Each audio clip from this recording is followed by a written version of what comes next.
So when people get released from captivity, it's fair to say there's a really wide range of experiences.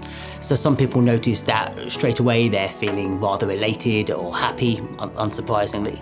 But over time, they may become more disgruntled or irritable or have poor concentration as they try to readjust to normal life. Other people may notice that straight away they're having some difficulties trying to readjust to the way that normal life happens. And what people notice is a kind of pendulum kind of experience, where one day things are great and you're enjoying being around your friends and family, and then the next day everything seems too difficult. And the idea of going to the supermarket or trying to get into your car all seems very difficult. And sometimes you even wish that you were back in captivity where life was simple, which may seem quite strange to you, but actually that is the way that people experience these things. The best way to help people readjust is to give them really good social support and to make sure that their recovery experience is as low pressured as it can be.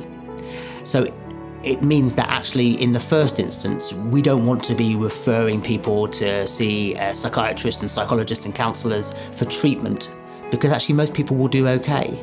What we do want to do, however, is give them good information about the pathway they may experience, the symptoms they may have, the fact that it may pendulum, the fact that it may take a few weeks for them to get back to normal.